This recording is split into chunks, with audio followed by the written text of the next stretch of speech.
हाँ तो भाई क्लास 8 सोशल साइंस में हमारा ज्योग्राफी का चैप्टर नंबर 5 चल रहा था इंडस्ट्रीज। इंडस्ट्रीज में हम पहुंच चुके थे पेज नंबर G173, यानी ज्योग्राफी का पेज नंबर 173। इसको निकाल लेंगे सब बच्चे और यहाँ से रीडिंग स्टार्ट करते हैं आज हम।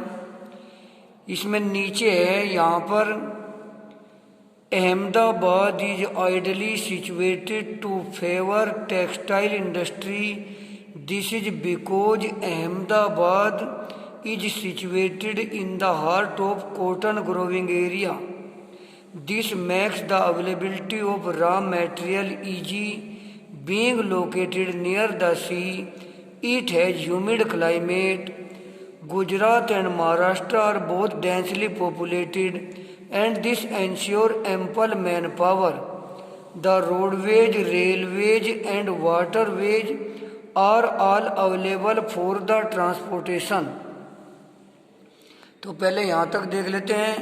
अहमदाबाद जो है एक ऐसी जगह सिचुएटेड है, स्थित है, जहाँ जो कि टेक्सटाइल इंडस्ट्री के लिए बहुत ही अच्छा स्थान है।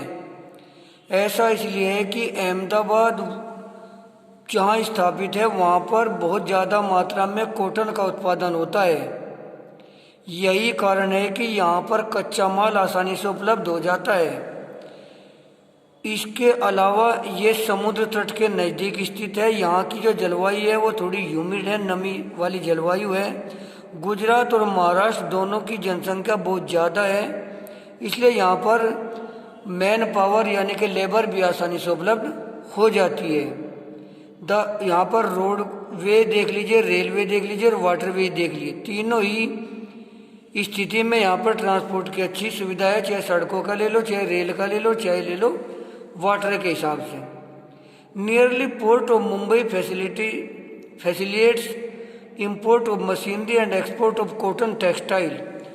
जो नज़दीकी बंदरगाह है बम्बई का, इससे यहाँ पर आसानी से मशीनरी को इंपोर्ट किया जा सकता है और कॉटन टेक्सटाइल को बाहर एक्सपोर्ट किया जा सकता है। However recently the textile mill in Ahmedabad have been facing problems. हालांकि जो अहमदाबाद की जो टेक्सटाइल मिल है आज बहुत सारी समस्याओं का सामना कर रही है। Many of them have even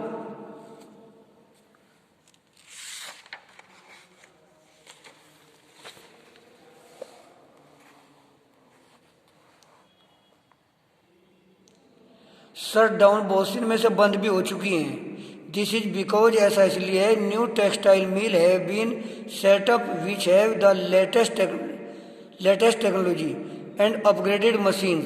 क्यों ऐसा इसलिए है कि जो अब नई टेक्सटाइल मिल्स जो स्थापित हो रहे हैं उनके लिए जो है लेटेस्ट टेक्नोलॉजी की आवश्यकता पड़ती है और अपग्रेड मशीन की आवश्यकता पड़ती है।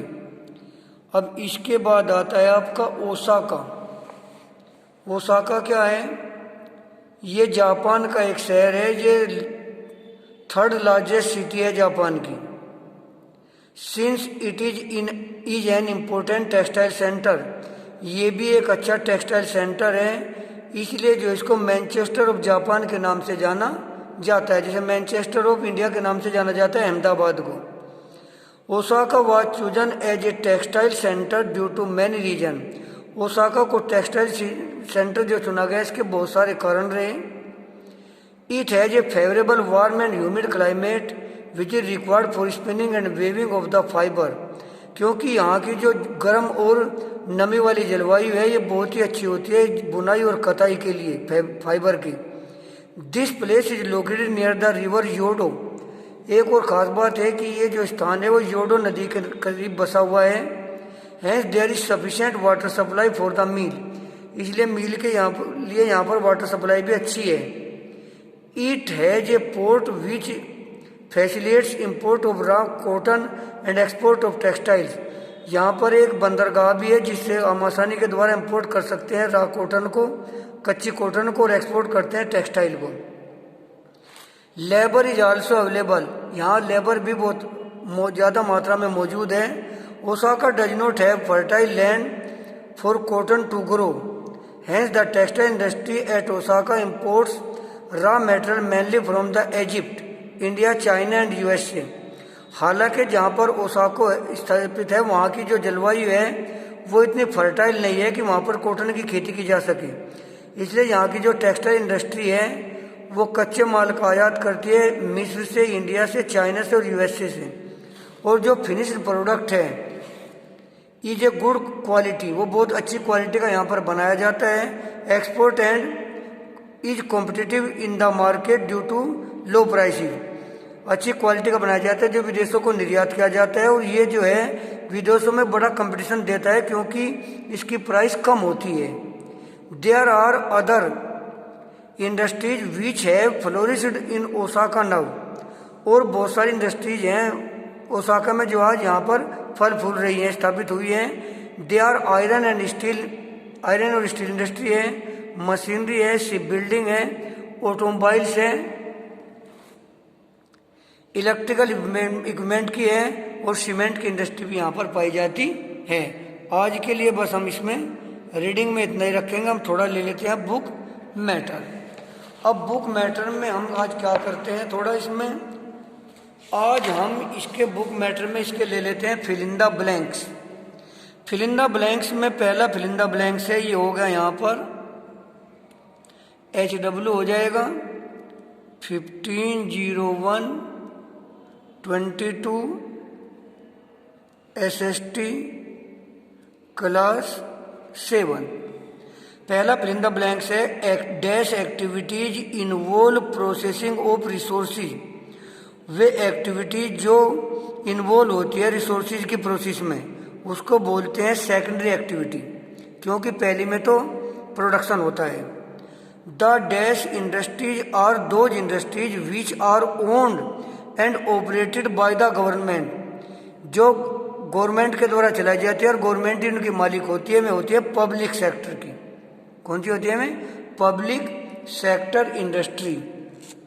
इसके बाद नेक्स्ट हमारा आता है नंबर 3 पर। नंबर 3 में आपका है द सिलिकॉन वैली